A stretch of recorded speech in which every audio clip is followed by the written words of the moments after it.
The crystal glass slipped from Dr. Lydia's fingers, shattering on the marble floor of the opulent ballroom like a gunshot. The conversation around her died instantly. All eyes snapped to her, then to the man who had just spoken. Her husband, Marcus, billionaire tech mogul, didn't even flinch at the sound.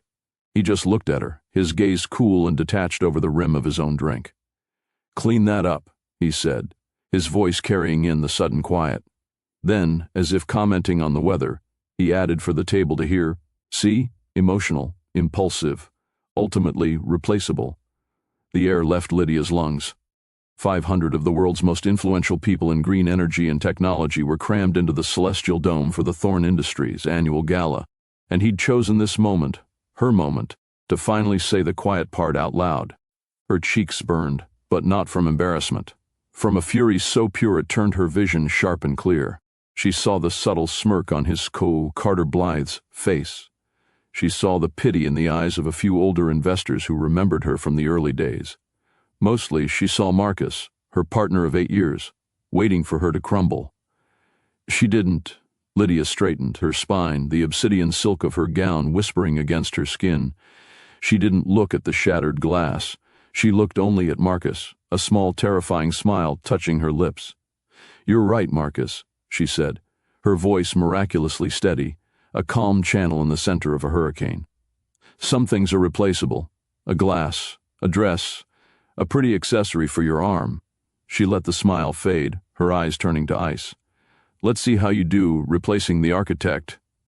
She turned and walked, not with hurried, fleeing steps, but with a slow, deliberate pace that echoed in the silent hall. She felt every stare like a physical touch, but she held her head high, the ghost of her smile still playing on her face. The massive carved doors of the ballroom seemed to open for her of their own accord.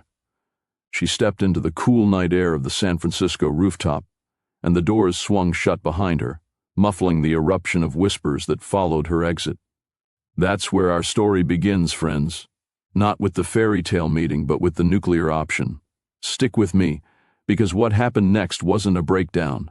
It was a detonation. And the fallout, it bankrupted a billionaire in ways he never saw coming. If you've ever been made to feel small, like your value was determined by someone else's spreadsheet, hit that subscribe button. You're going to want to see this. 8 years earlier, Lydia wasn't in a ballroom, she was in a concrete warehouse in Berlin, covered in a fine layer of sawdust.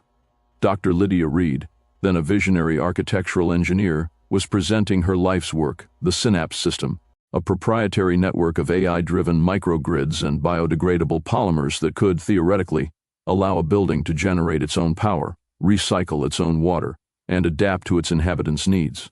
She was met with skeptical smiles from old men in suits. Then a voice from the back. "It's not just brilliant, it's inevitable." Marcus was all sharp lines and sharper intellect, a venture capitalist known for ruthless bets that paid off. He fought through the crowd, his eyes locked on her blueprints. "You're thinking too small," he said. "No hello, no pleasantries. This isn't for one building. This is for cities. This is the new world." They talked for 6 hours. He didn't see a woman to charm. He saw a mind to partner with. He offered funding, scale, a global platform. She saw a conduit for her dreams. It was a merger of minds, a partnership built on whiteboards and all-night coffee sessions. The love affair felt like a bonus, a chemical reaction they couldn't control. When he proposed, 2 years later, under the half-built skeleton of their first Synapse-powered prototype, she said yes without a breath of hesitation. She became Dr. Lydia Thorne. Together they built Thorne Industries from a disruptive idea into a green tech empire. Her brains, his business ruthlessness, her soul, his engine. But empires have a way of consuming their architects. The first time she noticed the shift was subtle. A launch party for their Vancouver Eco Tower. Marcus was giving a speech. "My vision," he kept saying, "my team's relentless pursuit." He thanked the investors, the engineers, the marketing team. He never said her name, not once. She was standing right beside him, her design glowing on screens behind them, and she felt like a ghost. Afterward, she pulled him aside. "Marcus, the Synapse System, that was the core of your pitch, our pitch." He'd kissed her forehead, distracted, his eyes scanning the room for more important connections. Of course, darling. But the hour doesn't sell. The my does. It's branding, you understand. She wanted to say she didn't understand at all, but the party swelled around them and the moment was gone. The request started soon after. Just come to this investor brunch. Your presence calms them. Wear the blue dress, it photographs better. Can you reschedule your site visit? The Swedish delegates wanted dinner. Her site visits became interruptions. Her design meetings became hobbies he humored. Carter Blythe, his COO, a man with the warmth of a spreadsheet, started sitting in on her briefings, translating her passionate explanations into sterile cost-benefit analyses. The poetry is lovely, Lydia, Carter would say, condescension dripping from every word, but let's talk about the prose of profit margins. She shrank. Day by day, memo by memo, she folded her grand, world-changing visions into digestible bullet points for Marcus's board. The woman who designed living, breathing structures became the wife who chose the table centerpieces for the annual gala. The final straw wasn't the gala insult, it was the week before. She'd discovered Marcus, without consulting her, had licensed a watered-down, flawed version of the Synapse System to a mining conglomerate with a horrific environmental record. It was a betrayal of every principle she'd built her work on. She confronted him in his minimalist cold office overlooking the bay. Marcus, this is a violation of our core ethics. This system isn't for greenwashing destructive practices. He'd swiveled in his chair, looking bored. Ethics are a luxury of the stable, Lydia. This is $1 billion contract. It keeps the lights on. It keeps you in those designer gowns. He'd said it so casually, as if her entire moral compass was a frivolous accessory. That was the moment the foundation of her world didn't just crack, it turned to dust. The gala was simply the match. He called me replaceable, Elena. Let's see how his billion-dollar empire functions when its core is removed. Her fingers trembled, but not from fear, from the sheer voltage of purpose. I need you to call Attorney Silva. Tell her the vault is open. Use those words exactly. She hung up. The next call was to her most trusted lead engineer, Ben, a man who'd followed her from university. He answered, sleep in his voice. Lydia? What's Ben? Listen carefully. The Singapore Tower, the Portland Community Hub, the Madrid Museum. All Synapse version 2.3 projects. There's a latent code string in the core environmental regulation module. The activation key is Prometheus. Input it remotely. It will put the systems into diagnostic hibernation. Non-essential, but it will require a physical reset by me or someone with my master key. Ben was instantly awake. Lydia, that's a kill switch. You designed a kill switch? I designed a failsafe, she corrected, her voice firm. For exactly this scenario, someone deciding the ethics were optional. Do it, Ben. And then tomorrow, you and the core team are resigning. You'll have new employment contracts waiting from terra firma dynamics. She named Thorne Industries' most principled and hungry competitor. My God, Ben whispered, understanding dawning. He finally pushed you off the cliff. No, Ben, she said, looking at her reflection in the dark window, a smile finally reaching her eyes. He gave me the push I needed to remember I can fly. Now, let's burn it down. As she packed a single bag, laptops, passports, the small jade turtle her mother gave her, she could feel the gears of her old life grinding to a halt and new, terrifying ones clicking into place. This was no longer a marital spat. This was a corporate and personal coup, and the battlefield was the empire she had built. Don't go anywhere. The real shock for Marcus is just beginning. If you're loving this story of quiet revenge, smash that like button and let me know in the comments what you would have done in that ballroom. The dawn after the gala found Marcus not in his penthouse, but in the Thorne Industries headquarters, a 40-story monument to glass and ego.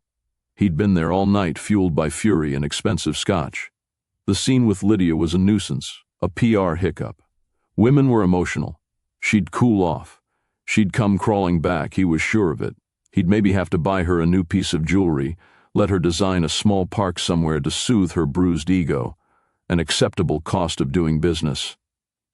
His priority was containment. By 5 a.m., his PR team was already spinning. A private marital moment unfortunately overheard. Stress of running a global empire. The Thornes are working through things privately. He'd scowled at the draft. It made him sound weak. Make it about her sensitivity, he snapped at the cowering comms head. The pressures of being in the public eye. She's a brilliant artist, not a hardened CEO. He was finalizing the statement when Carter Blythe burst into the office, his normally pallid face flushed. Marcus, we have a problem. We have many problems, Carter. Start with one, Singapore. The entire Synapse grid in the Celestial Spire just went into mandatory diagnostic lockdown. The building manager is screaming. They can't override it. The error code cites integrity protocol breach. Marcus froze. The Celestial Spire was their poster child, the building that had won them a dozen awards. What does that mean? Get engineering on it. Engineering is on it.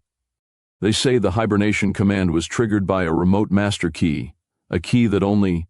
Carter trailed off, his meaning clear. Lydia, Marcus breathed. A trickle of cold dread dripped down his spine. She wouldn't dare. His personal phone rang. The screen flashed. Henderson, Singapore. Robert Henderson, the billionaire developer behind the Spire. Marcus put on his CEO voice. Robert, a minor glitch, I assure you. Minor? Henderson's roar was audible across the desk. My $3 billion tower is a dark, dumb rock. The environmental systems are dead. The biometric security is offline. The press is already calling it the Thorne Vanishing Act. You have 6 hours to fix this, Marcus, or I am suing you for every cent of lost revenue and pulling the contract for phases 2 and 3. And I'll make sure my friends in Hong Kong and Dubai hear about it. The line went dead. Marcus stared at the phone. Before he could speak, another alert chimed from Carter's tablet. Then another. Portland, Madrid, Berlin headquarters. Like dominoes, every major Synapse-driven project was blinking red, going into hibernation. The master kill switch wasn't a metaphor. It was a line of code Lydia had woven into the heart of their empire, and she had just pulled it. Get her on the phone, Marcus shouted, his composure shattering. Now. But Lydia wasn't answering. Instead, by 7 a.m., the second wave hit. Human Resources forwarded a cluster of identical terse resignation letters. Ben Choi, Lydia's lead engineer, 3 senior architects, 2 of their top materials scientists. Their resignations were effective immediately, citing irreconcilable ethical differences with current leadership. The destination listed on their signed offer letters? Terra Firma Dynamics. Marcus felt the floor tilt. Terra Firma was run by Alistair Croft, an old rival he'd once dismissed as a tree-hugging idealist. Croft had been trying to poach his people for years. But this wasn't a poach. This was a coordinated defection, a mutiny. His assistant buzzed in, her voice thin with panic. Mr. Thorne, the EU Grant Oversight Committee is on line 1. They've seen the reports of the system failures and are questioning if the foundational ethics of the Synapse project have been compromised. They're talking about a freeze on all pending funds. Marcus sank into his chair, the leather groaning. This wasn't a hiccup. This was a systemic collapse. The architecture of his success, the very thing that made Thorne Industries special and not just another tech firm, was crumbling. And it was crumbling because he had insulted the architect. He finally got a call through to his head of security. Find her. I don't care where she is. Bring her to me. 30 minutes later, the report came back. Her credit cards were inactive. Her company phone was off. Her personal cell was pinging off a tower near Sausalito, but it was likely discarded. She'd withdrawn a significant amount of cash from a private account 2 days prior. She had planned this. The realization was a punch to the gut. Her calm exit, her terrifying smile. It wasn't shock. It was a declaration of war. By 10 a.m., the business news channels had shifted from gossip to analysis. Headlines scrolled, Thorne Industries' core tech fails globally. Is the green giant built on faulty code? Exodus of key talent sends Thorne stock plummeting. The ticker on his wall-mounted screen, THRN, was bleeding red, down 18% in pre-market trading. Carter stood before his desk, looking ill. The board is demanding an emergency conference call at noon. Henderson is threatening an injunction. Our biggest investors, the Calvert Fund, they want a meeting with Dr. Thorne.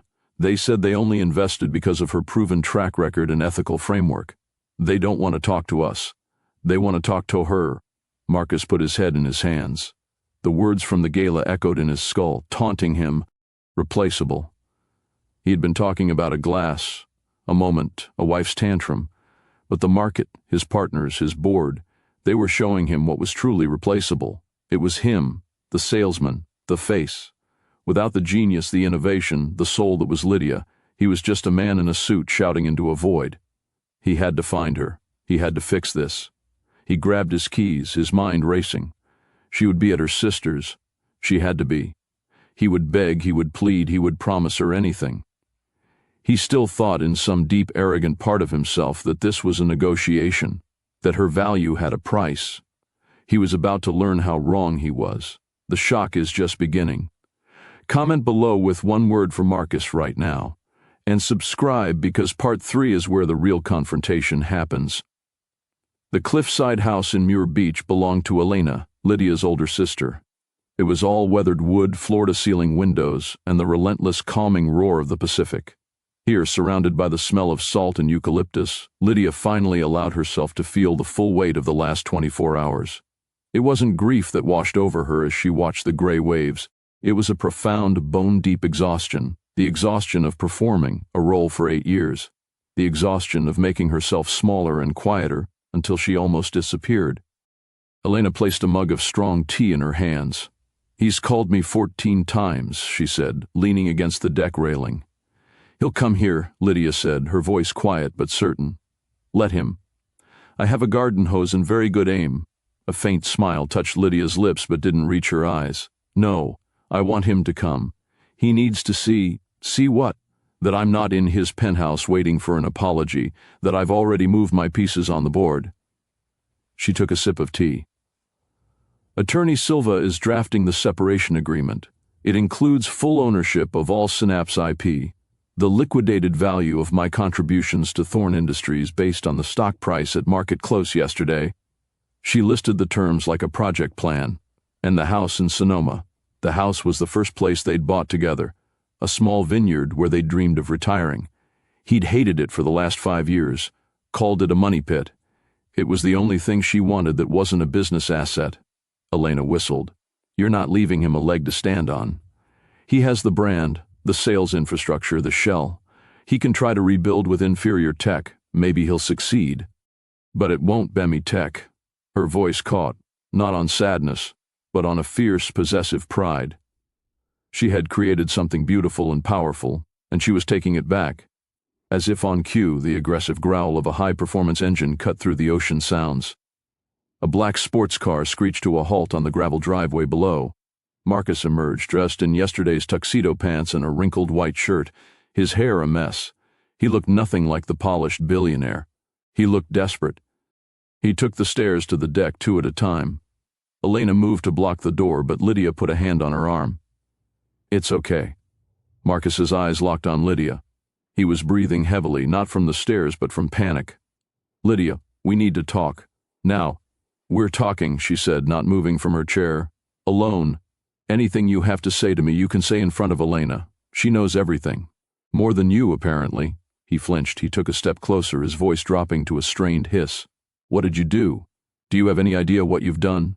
The Singapore Tower is dark. The stock is in free fall. You've single-handedly destroyed billions in value." Lydia looked at him, her gaze steady. "No, Marcus. You did that.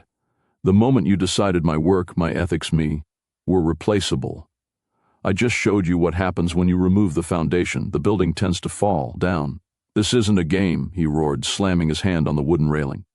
"These are real contracts, real people's money, and my work was real." She fired back, standing now, her own composure cracking to show the molten fury beneath. "My life's work, which you licensed to a strip mining company. You turned my vision for a sustainable future into a badge for greenwashers. You sold my soul on a spreadsheet and you thought I wouldn't notice? Or worse, that I wouldn't care?" He blinked, thrown by the specificity. The mining deal. He'd assumed she'd never find out. That was a strategic necessity. "You live in an ivory tower of ideals, Lydia. The world runs on money." "And your world," she said, stepping toward him, ran on me ideals. That was the product. That was the brand. Thorne Industries, ethics-driven innovation. You sold me. And then you had the audacity to think you could replace me with, what, a cheaper model, a quieter wife, a yes-man like Carter?" She laughed, a sharp, bitter sound. You didn't just insult your wife at a party, Marcus. You committed fraud against your own company. You removed its core asset and thought nobody would notice the engine had stopped. The color drained from his face. The legal implication hung in the air between them. Shareholder lawsuits for mismanagement, fraud. His anger deflated, replaced by a wheedling, frantic need. Lydia, please. I'm sorry. I am so sorry for what I said.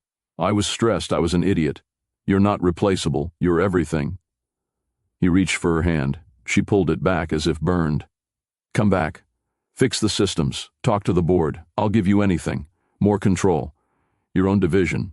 The Singapore Tower can be renamed the Lydia Spire. She stared at him, a profound sadness cutting through her anger. This was the true tragedy. He still didn't see it. He thought this was a bargaining session, that her love, her talent, her very self could be reacquired with a promotion and a naming rights deal. I don't want a spire named after me, Marcus, she said, her voice soft with finality. I don't want a division. I want my work back. I want my name back. I want my life back.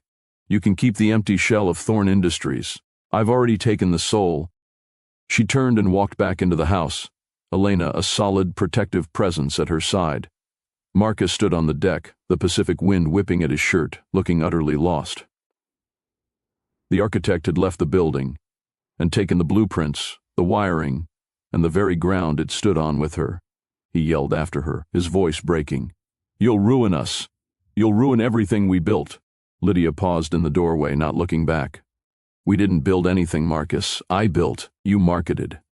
And now she finally glanced over her shoulder, the ghost of that gala smile returning. I'm taking my product to a new distributor. The door closed softly, leaving him alone with the crashing waves and the ruins of his world. He had come to negotiate a surrender, only to find the war was already over, and he had lost. Stick around for the final part, where we see where the pieces land. Has Lydia done the right thing? Let me know your thoughts in the comments.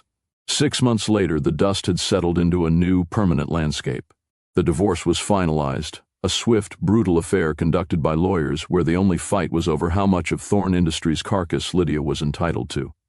She got what she wanted, every patent, every line of code, every research note with her name on it. She got the Sonoma house. She walked away from the penthouse, the company jets, the meaningless art collection without a backward glance. Marcus Thorne, in a desperate bid for survival, had to sell the company's flagship properties division to a sovereign wealth fund, just to cover the massive lawsuits from Singapore and elsewhere. The Thorne Industries stock never recovered. It was acquired in a fire sale by a private equity firm, stripped for parts, and the proud name was retired, becoming a cautionary tale in business schools about ethical overreach and operational fragility. Carter Blythe resigned, publishing a vague, self-aggrandizing memoir that nobody read. Marcus was last reported to be trying to launch a new venture capital fund, but the word in Silicon Valley was that his reputation was radioactive. No one wanted to touch the man who had so spectacularly mismanaged and lost his golden goose. Meanwhile, in a bright, airy studio in the Presidio, sunlight streamed through windows overlooking the Golden Gate Bridge. The space was filled with physical models, 3D printers humming, and the vibrant energy of a team deeply invested in their work. A polished wooden sign by the entrance read, Reed Synarchy, or Designed for a Living Future. Dr. Lydia Reed stood at the head of a large table, dressed in comfortable linen, her hands moving expressively as she explained the biomechanics of a new community hub design to her team, a team that included Ben and several other familiar faces from the Thorne exodus. She was alive in a way she hadn't been for years, her eyes alight with the fire of creation, not the ash of compromise.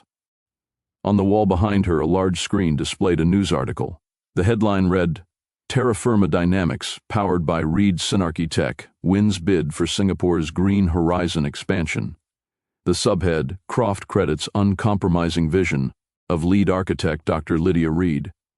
A young woman from the marketing team approached her, holding a tablet. Lydia, the interview with the architect's journal is in 10 minutes. They've sent the pre-questions. The first one is, your rise, fall, and rebirth is the stuff of legend. What's the one lesson you learned from the entire experience? Lydia looked out at her team, at her models, at the bridge stretching into the fog. A calm, settled peace rested on her features. She didn't hesitate. The lesson, she said, her voice clear and sure, is to never let someone else define your value. Not your partner, not your boss, not society. Your worth isn't in what you can do for them, it's in who you are and what you build from your own core. If you are the foundation, never ever apologize for holding up the weight of the world, and never let anyone convince you that you're just decorative. She turned back to the room, to her future. Now let's get back to work. We have a world to redesign. The camera would pull back from that sunlit studio, from the woman who had been called replaceable and had responded by rebuilding herself from the ground up. Her story is a weapon, a blueprint, a reminder. You are not your relationship, your job title, or the price tag someone else slaps on you. You are the architect of your own life. And if anyone ever tells you you're replaceable, remember Dr. Lydia Reed. Remember that the most shocking thing you can do is to believe them, and then prove just how terrifyingly wrong they are. If this story of strength and resurrection resonated with you, if it made you feel seen or fired you up, do me a huge favor, smash that like button. Subscribe for more tales of turning pain into power, and share this with someone who needs to be reminded of their own irreplaceable worth. Let's get this message out there. You are not a luxury. You are a necessity. You are unforgettable. See you in the next story.